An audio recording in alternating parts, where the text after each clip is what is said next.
Всем привет, дамы и господа, вы на канале GM Time, и сегодня у нас жесткий видос про претендента на MVP мейджора в Копенгагене. Он EVP, ему не хватило пару раундов, чтобы выйти в финал, и он там бы по-любому забрал MVP. Но в любом случае, как вы уже поняли по названию, мы будем разбирать Моноси. Это лучший снайпер на данный момент, по моему мнению, и сейчас мы узнаем почему. Я буду объяснять, почему именно он лучший снайпер, а не Зайву, тот же самый, либо Вандерфул, Шира. Но тут будет сразу понятно, вы такого ни у кого не увидите, кроме как у Моноси. Эти снайперские навыки, которые я на своей памяти могу припомнить Гвардина и Кенниса. То есть сейчас я скажу, о каких именно навыках я говорю. Окей, приступим. Пистолетный раунд.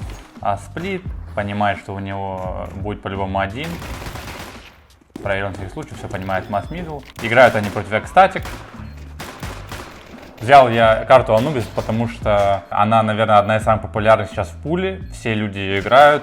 Она заменила, наверное, Мираж, либо Dust. Counter-Strike 2, ничего не поделаешь, шансов нет. Взял я Анубис, потому что эта карта сейчас на пике своей популярности, наверное, одна из самых популярных карт мап-пуле. На фейсите, матчмейкингах люди не играют Мираж, они играют Anubis Ancient, и надо потихоньку обучаться нам всем. Это классическая флешка в B-лобби.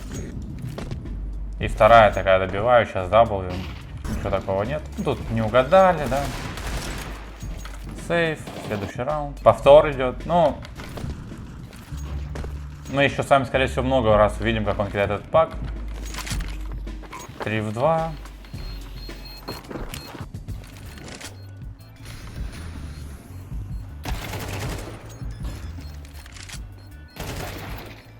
Ничего такого. Нужно где? Вот на снайперская винтовка, первый раунд, 0-3. Очень важный матч, это третья карта. Игра на вылет, в дефиците они. Доджит первую флешку.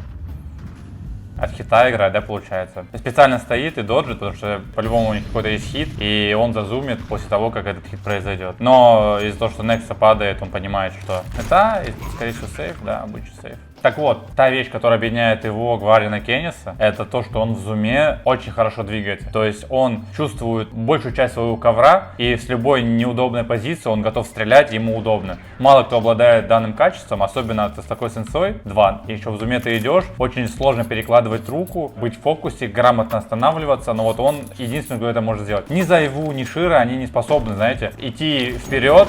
Ну, то есть агрессивно на какую-нибудь зону отжимать и жестко попадать эти выстрелы. То есть там больше такие пассивные фраги, стоячие, либо в экшене где-то быстро нажать, нацелиться. Но в Моносе есть прям хорошие. Надеюсь, мы их увидим в этой игре. Ну, классический молик, да, зачем кидается молик такой. Когда такой молик бросаешь, то ты там рассчитываешь, что... Когда такой молик бросается, то ты байтишь тем, что, ну зачем, если тут снайпер с контроля, зачем кидать молик, правильно? Ну, такой некий байт. Помимо этого, смотрите, что на карте происходит. Некса запустил в лобби, то есть видели, до этого запускал Моноси. Это, ну, все знают, что... Такая флешка от Некса. Все знают, что Моноси часто запускает пляж, то есть мы называем это на Джор, это территории, там под смок, молик, классика. И Nexus играет там где-то в отдачу, либо они там вдвоем стоят. Но тут они поменялись в первом Б-раунде, и Моноси решил сыграть на А, и они запустить Б. То есть, чтобы теры среагировали на. И в свою очередь он этим моликом еще сказал о том, что типа не идите на меня, я тут стою, не хочу, чтобы вы на меня пошли. И вот такой он забирает. Это против людей, которые, скорее всего, пойдут контактом. Спокойно доджит. То есть даже вот у меня тоже есть некие проблемы, когда вот такая флешка, ты руку убрал, и тебе надо ее быстро переложить и выстрелить. Тут не совсем был резкий поворот, но в любом случае... Вот даже такие фраги, то есть он спокойно идет в зуме, то есть там игрок не ведется, вот он идет в зуме спокойно, слышишь там игрок, смог молик, но игрок прям не прям в фокусе, что игрок выбежит, переходит на мидл, заранее зумится, и вот классический отпик. Один в один, вот он зазумился, вот, наверное, скорее всего, вот в этом моменте. Ну, Пати решил зарандомить и проиграл тем самым клатч. Вот, да, тоже о чем говорил Илья, кто смотрел ролик про то, как он сетапится. Вот эти углы, которые он срезает, тем самым добавляя некие миллисекунды в... Тем самым добавляя себе некие миллисекунды преимущества. Вот этот, например. Вот кто еще способен вот так в зуме доджить флешку с сенсой 2, поворачиваться и готовым выстрелить? Это очень сложно.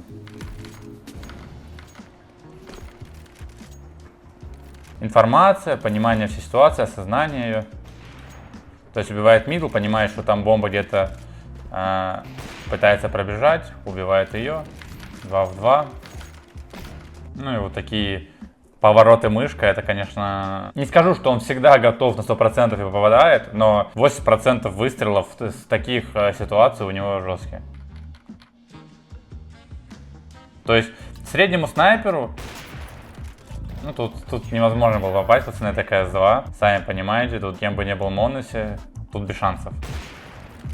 У него с запасом не хватило довестись. Большинству игроков, когда они перекладывают так руку, им нужна секунда, чтобы переложить, сфокусироваться. Но когда ты, например, в зоне какой-то, либо ты чувствуешь на 100% свой ковер, свою мышку, то ты из любого положения, ну, можешь дотянуть вниз спрей, навестись. И это состояние, за которым все стремятся, ну, на самые главные чемпионаты, набрать такую некую форму, чтобы тебе было удобно со всех позиций. Он повторяет. Это я не уверен, что он по основе, по базе так делает. Может быть, это конкретно против вот этих чуваков, которые под флешкой будут там пикать, либо играют. Первый тайминг он так отстоял, дальше просто по классике встал. И флешка, что-то там типа хита. Убил первого.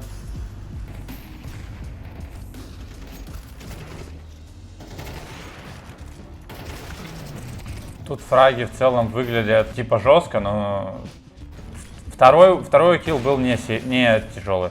Первый, да. Ну и в целом, вот даже посмотрите на момент. Вот, внимательно посмотрите на момент. Вот он стоит. Пошли гранаты, флешка, он не стал стрелять, потому что если он выстрелит, то он сразу дает понять, что авик вот там слева, его можно законтролить, он не стреляет, не дает о себе информацию и репикает. И тем самым, ну, на неждан убивает. Этот фраг был достаточно, не скажу, что легкий, но и не хайп. В целом выглядит все красиво, но первый фраг, как по мне, гораздо более важнее и гораздо более его сложнее было попасть. Там надо было, чтобы люди не пробежали тебе за экран. Ну, то есть, все получилось. Вот опять же, да, тут срезают углы некие, там чуть-чуть микропиксели, миллисекунды, но anyway. Зазумился, ему смог накидывать, да, второй раз не стал стрелять, убил второго. И в том и в этом случае вот такой смог Ника бросает, чуваки, это такой смог, который закрывает зиг.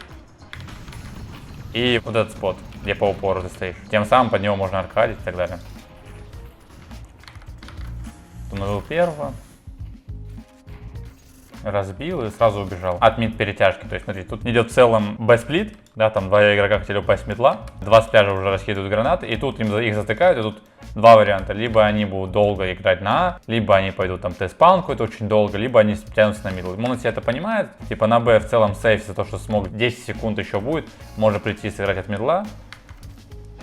Вот тут опасно. Тут за меня. Вот так ходить опасно. В любой момент моделька игрока может выйти и тебя либо заспреять, типа если ты промажешь и так далее. Но у него есть нереальный конфиденс в том, что он может так делать.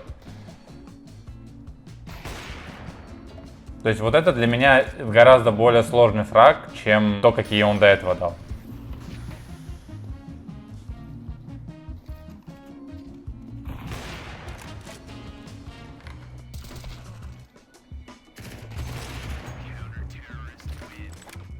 Вот так он равняет примерно. То есть не прям сюда до упора стоит и смотрит именно на дальник. То есть это против людей, которые распикивают вот так, распикивают. И видите, сюда, если ты проходишь, то есть, скорее всего, тебя он заметит, вот твой край. И он прям именно смотрит на короткого.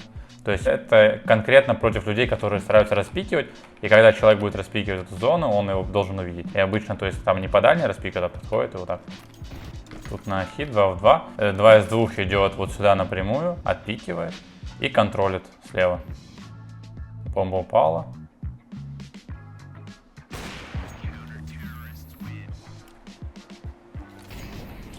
Вот такой молик. Против людей, которые кидают молики, флешки пикаются, этим моликом ты размениваешь. И они на самом деле должны бояться, что тут может быть такой же врыв под флешки. Тут у нас он просто фейковал Б-врыв.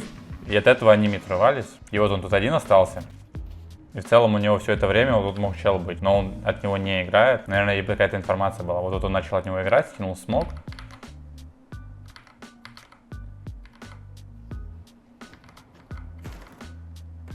И вот видите?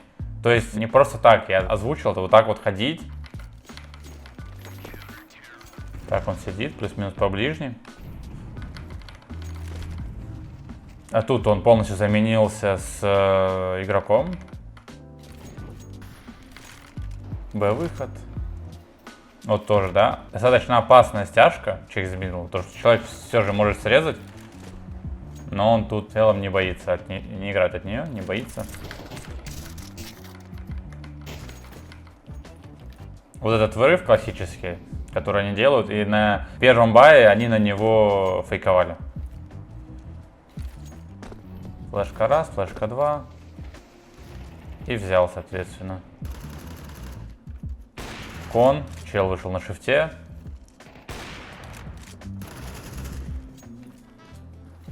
За КТ из-за того, что в целом за диффенс ты так не покрутишь мышкой, не пораспикиваешь. Это диффенс игра, мало где перемещения есть. Можно так мышкой поводить только в клатчах каких-то, да, после разменов. Но за теров вы просто увидите колоссальную разницу геймплея, геймстайля между ним там, и всеми остальными снайперами. Я не скажу, что это является там имбалансом, да, каким-то, но большинство снайперов, они просто не могут так нажимать на клавиши и реагировать и выстреливать.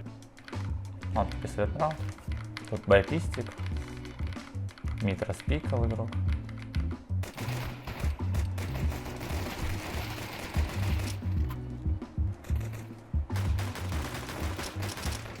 Три пули.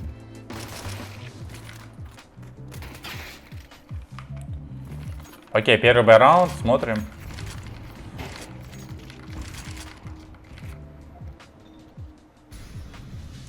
Просто идет за Ника, контактом, им накинули набор и такой сплит.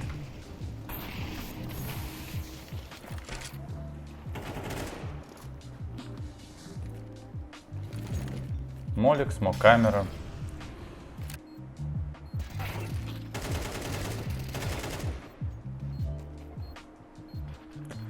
Этот раунд, я думаю, вы помните, я тоже помню. В целом он его мог выиграть. Он сделал все круто. Знает, что нет китов, потому что первый бай-раунд. И вот тут он мог упрыгать вот сюда, наверное, и тем самым выиграть. Решили повторить кол, просто в сплит. Там уже запушили пляж, он смотрит спину. Будут пережидать, обновили смог. Контролит, там выходит.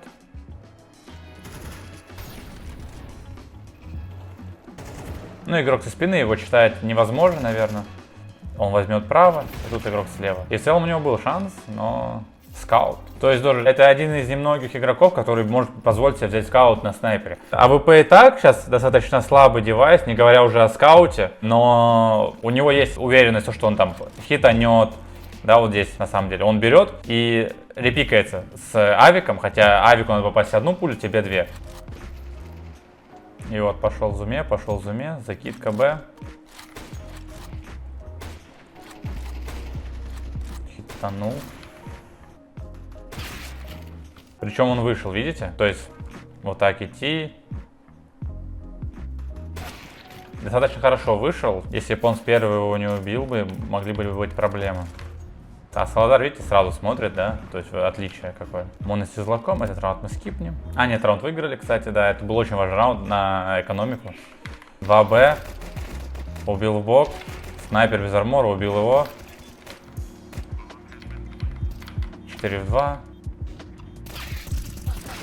Разменял, все сделал круто. То есть, условно, даже вот так откроем, ХС, у него 30%. То есть, все свои фраги, большинство он сделал с авиком, ну, как мы видели за диффенс. А тот же Зайву, он очень мало фрагов делает с АВП.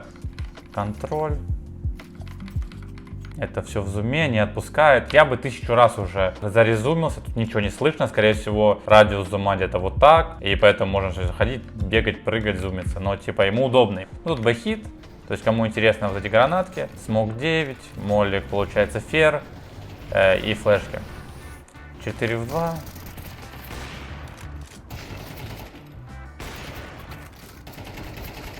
Ой, глушитель достал, с кем не бывает.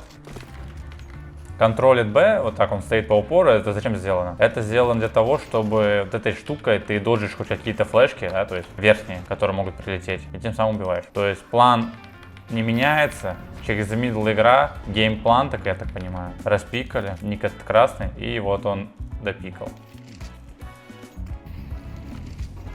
Тут уже заход Б, все понятно. И Квеникс упал вниз, 3 в 3. Смог прошел. 2 в 1. Экономику они заруинили себе. Важный байраунд. Да, в таких клатчах важно не играть пассивно. Ну, то есть, если ты дашь все в руки КТшнику, то он может выйти, кинуть смог, флешку и просто зарандомить, задефузить. Поэтому он не дает ему этот рандом, все берет в свои руки.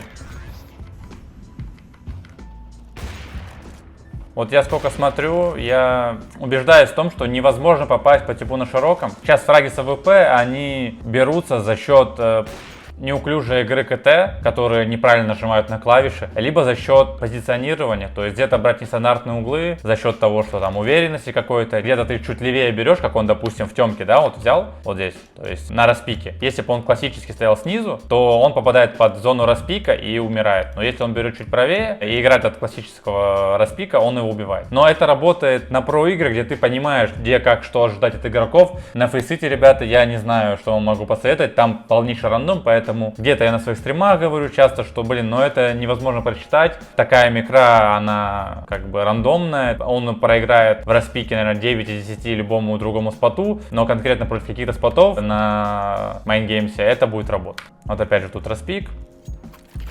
Все в зуме, это очень на самом деле требовательно к фокусу. То есть я, как снайпер, капитан либо кэддин, мы не можем себе позволить в зуме вот так стоять и долго ходить. И это тоже большое отличие. Пока ты так ходишь и распикиваешь, у тебя твой капитан под тебя может что-то заколить, вместо тебя это сделать, тебя стянуть в нужный момент. А тебе все это время можно ходить и молча в зуме, да, там, давать важную информацию про то, что ты распикал либо убил. Но просто стоять, допустим, лишние 20 секунд, допустим, я постою в зуме, это даст преимущество моему сопернику, потому что я 20 секунд, например, не провожу никакие ротации. Если у меня карта, например, стоит, сложное решение, я не могу даже обрабатывать по-хорошему, когда ты в зуме двигаешься, если там сложные зоны, сложные участки, где ты даже можешь где-то не слышать информацию, которую передают твои тиммейты, потому что ты понимаешь, что тут надо сейчас максимально в фокусе все жестко нажать.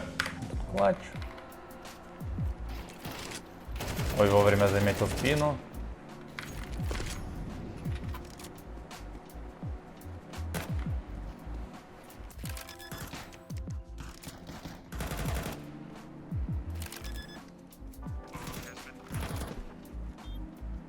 Вот в таких ситуациях тяжело сыграть командно.